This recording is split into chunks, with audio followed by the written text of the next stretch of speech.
Good morning, students. Today we will be discussing about estrogen and progesterone, the two main female hormones. So let's begin with estrogen. The ovaries produce both the female sex hormones, that is estrogen and progesterone. Now when we talk about estrogens, these estrogens are C18 steroids. The naturally occurring estrogens include estradiol, estrone, estriol, etc. Estradiol is the principal and physiologically most potent estrogen. It accounts for more than 90% of the circulating estrogens. Estrone is a weak ovarian estrogen. When we come to estriol, it is a degradation product of estradiol and estrone.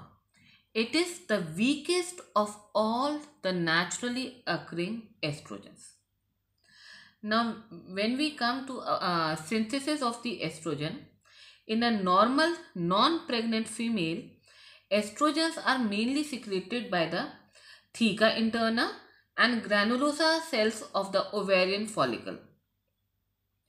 A small quantity is also produced by adrenal cortex, breast, some areas of brain, placenta during pregnancy, and by Sertoli cells in males. The estrogens are mainly synthesized from cholesterol derived from the blood and to a slight extent from acetyl coenzyme A. During synthesis, the progesterone and testosterone are synthesized first and then they are converted into estrogens. When we talk about their plasma levels, in a normal adult woman, the levels of estrogen vary in different phases of ovarian cycle. In early follicular phase, the estrogen levels are 36 microgram per day. Just before the ovulation, it is 380 microgram per day, and during the mid-luteal phase, it is 250 microgram per day. After menopause, the estrogen level falls to minimum of 50 microgram per day. Now let's talk about how do they circulate in the blood. In the circulation, estrogen is present in two forms, the bound form and the free form. Bound forms make up the 98% and free form just constitute 2%. The estradiol is mainly bound to plasma protein, 60% to albumin and 38% to beta globulin. The beta globulin is also known as the gonadal steroid binding globulin or GBG protein. So with this you must have now got the idea of what is estrogen and how it is produced and how it circulates in the body. So now let's come to the functions of the estrogens. So first functions are on the ovaries. Ovaries increase in size and complete the ovarian cycles which start and as characterized by the formation of follicle, ovulation and corpus luteum formation. Now coming to the actions on the fallopian tube. Fallopian tubes become functional and show certain changes like epithelium becomes more ciliated. The motility of the fallopian tube also increases at the time of ovulation, which helps in the picking up of the ovum. The uterus, it enlarges in size. The smooth muscle fibers in myometrial coat increases in number as well as in size. The contractile protein content also increases and the muscle fibers become active and excitable. Endometrium gets thickened due to increase in stroma and blood flow. If you remember in menstruals, when we were studying about the menstrual cycle, you have studied that in the proliferative phase, the estrogen acts on the endometrium and causes the proliferation of the endometrium and enhanced mitotic activity. So all these changes you can see in the uterus. The cervix also enlarges and with the onset of menstrual cycle, the endocervix undergoes cyclical changes. The vagina increases in size, its epithelial lining increases in height from 2 to 3 cuboidal epithelium to 10 to 12 conified squamous epithelium. The vaginal epithelium is quite sensitive to estrogen and during the shows cyclic changes during the sexual cycle. External genitalia also shows some changes due to the effect of estrogen. The size of the clitoris increases and the labia majora and labia minora increase in size and get widened up. Now coming to the appearance of secondary sex characters. It is one of the important function of estrogen. Estrogen is responsible for the appearance of secondary sexual characters. In an adult woman, estrogen along with progesterone regulates the ovarian cycle, the menstrual cycle, as well as the cyclic changes in the cervix, vagina and fallopian tubes in a non-pregnant state. It plays an important role in maintenance of pregnancy and then during parturition. It is also important for the development of the breast. Now coming to the effects on bone. Estradiol accelerates the linear growth of the bone at puberty by its osteoblastic activity. The epiphyseal centers are more sensitive to estrogen and for this reason the average height of female is little less than that of the male. The estradiol enlarges the hip and widens the inlet of the pelvic bone to facilitate the childbirth. Estrogen maintains the balance between the bone formation and the bone resorption. It promotes the bone formation as well as it inhibits the bone resorption. Now effect on the metabolism. Estrogen causes positive nitrogen balance due to the growth promoting effect which causes slight increase in total body proteins. As far as fat metabolism is concerned, estrogen causes fat deposition in the subcutaneous tissues and as well as in breast and thighs. Water and electrolyte balance. Estrogens, like other steroids in general, causes salt and water retention in the body and produce premenstrual tension in some women. Now it has a great effect on vasculature as well. The estrogens have a vasodilator and anti-vasoconstrictor effect. The vasodilator effect is through local release of vasodilator substance like nitric oxide, prostaglandin E2 and prostacyclin. The anti-vasoconstrictor effect is through inhibition of endothelin-1 release. Now coming to the effects of estrogen on CNS. The estrogens are responsible for estrous behavior in animals. It also acts on the other areas of the brain and affects the neuronal discharge, thus affect the brain functioning. It has been observed, some studies have been conducted on mice and it has been shown that estrogen improves the memory and learning. So therefore in postmenopausal phase, when the formation of follicles stops, the deficiency of estrogen in women is associated with defects in the declarative memory and development of Alzheimer's disease. Now coming to the effect on skin. Estrogen makes the skin soft and more vascular. It makes the sebaceous glands secretion thin and inhibits formation of blackheads and acne. So sometimes the synthetic estrogens are used as a part of treatment in acne. Now coming to the more important part, that is mechanism of action. Estrogen acts via its receptors, alpha and beta receptors. The estrogen acts by entering into the cell and then binds with the receptors present in the cytoplasm. You are already seeing it on the slide that estrogen receptors are of two types, ER alpha and ER beta, and these are coded by two different genes located on separate chromosomes. The estrogen receptor alpha are mainly present in the endometrium, breast, pituitary gland, adrenal gland, and when we talk about male, the alpha receptors are present in testes and epididymis. The beta receptors are located in ovaries, the granulosa cells, bones, lungs, some area of brain, and when we talk about male, in prostate gland and urinary bladder in males. Now let's see how they work. Now the receptors which are present in the cytoplasm of the target cell, they contain a heat shock protein. Now the estrogen enter into the cell and binds to its receptor. As soon as the estrogen binds to the receptor, the heat shock protein gets displaced. And now this estrogen receptor complex is transferred to the nucleus of the target cell.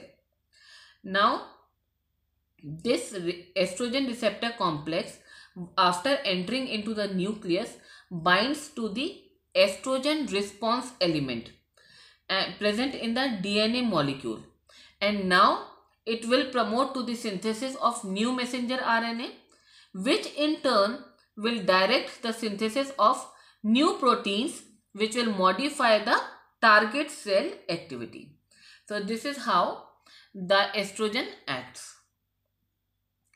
When we talk about the therapeutic uses, the estrogenic preparations are used under following conditions: to reduce the menopausal symptoms like hot flashes. They are also given in cases of postmenopausal osteoporosis, and to prevent the progression of atherosclerosis and incidences of heart attacks and stroke.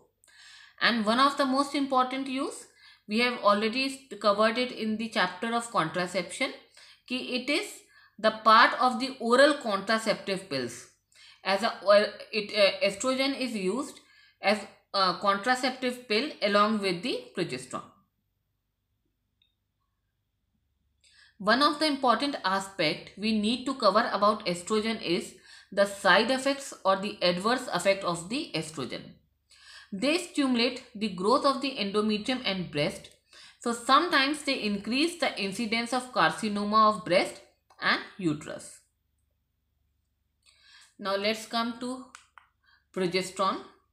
Progesterone is a C21 steroid which is mainly concerned with the maintenance of pregnancy. So again, the levels changes during the entire cycle and they are high in the secretory phase. Plasma progesterone is also present in two forms in the plasma, in the bound form and in the free form. The free form, only 2% of the circulating progesterone is present in this form, while 90% of the 98% of the progesterone in the blood is present in bound form with plasma proteins. 80% is bound with albumin and 18% is bind with transcortin, also known as corticoid binding protein. Now let's talk about its action. The progesterone shows the proliferation of endometrial cells, slows down the proliferation of endometrial cells. If you remember, in the secretory phase, the first thing progesterone do is it causes the anti-estrogen effect. So now up to the end of the proliferative phase, whatever estrogen was doing is stopped by the progesterone. So it slows down the proliferation of the endometrial cells by decreasing mitotic activity of the cells. And now what it starts doing? It leads to the increased secretions inside the glands. The glands become tortuous. The blood vessels proliferate, become full of blood, engulfed with blood. The thickness of endometrium increases. The endometrial glands, they become tortuous and contain fluid containing glycogen, glycoprotein, glycolipids, and for what they are producing these secretions? They are producing secretion to welcome the blastocyst. जब तक placenta अपना function take over नहीं करता तब तक uterine endometrium will be responsible for providing nutrition to the embryo. So under the effect of progesterone, this secretory activity is being accomplished. The glandular cells show vacuolation near their bases, and vacuolations move from peripheral part towards the lumen of the gland. The spiral arteries become more coiled and the stroma of the endometrium become edematous. The progesterone decreases the uterine motility. The one of the way of doing this is it has an anti-estrogenic effect on the myometrial cells. So it decreases the excitability, sensitivity to oxytocin and spontaneous electrical activity. Second, it decreases the synthesis of voltage-dependent calcium channel proteins. Therefore, calcium uptake decreases. So, it decreases the number of estrogen receptors on the myometrium. The cervical secretions under the influence of progesterone becomes thick and viscid, and they become like cobblestone. So, now no more sperm can move upward into the uterus. The vaginal epithelium becomes thickened, conified and infiltrated with leukocytes. The progesterone increases the cilia activities of the fallopian tubes. The cilia now starts beating towards the uterus. The epithelial cell also start producing secretions which are rich in nutritive materials. Now they have the responsibility to provide the nutrition to the ovulated ovum. When we talk about the effect of progesterone on breast, the progesterone causes lobular and alveolar growth of the breast. And during pregnancy, the most important function of progesterone is to maintain the pregnancy. Now when we talk about the thermogenic effect, you all know that when we talk about the test of the ovulation, we have studied one of the tests which was measuring the basal body temperature. So when the corpus luteum starts producing progesterone, the thermogenic effects come into action and the body temperature remains elevated. So progesterone is known as the thermogenic steroid, which increases the basal body temperature by 0.5 degree in the post-ovulatory phase. And when we talk about the effect on the CNS, the progesterone alters the secretion and release of various neurotransmitters in the hypothalamus and other areas of the brain. Now let's talk about the mechanism of action. Again, it acts similarly like estrogen acts. The progesterone acts on its target cell by acting through its receptors. So we don't need to go into much detail. As far as UG level is concerned, you need to know the mechanism of action of estrogen. There are, now with this we end progesterone. There are more 2-3 more ovarian hormones which you need to know. One of them is inhibin. It is a polypeptide and it inhibits the FSH release. The other is activin. It is also a polypeptide and its action is to activate FSH secretion from anterior pituitary. The third is relaxin. It is a polypeptide hormone produced by corpus luteum and its main role is during pregnancy. It relaxes the pubis symphysis and pelvic joints, softens and dilates the uterine cervix and facilitates the delivery. In non-pregnant state, it releases from corpus luteum and endometrium during the secretory phase, and the functions are not known in this phase. So with this we finish with the hormones produced by the ovary, all the hormones which function in which play an important role in female reproductive physiology. Thank you.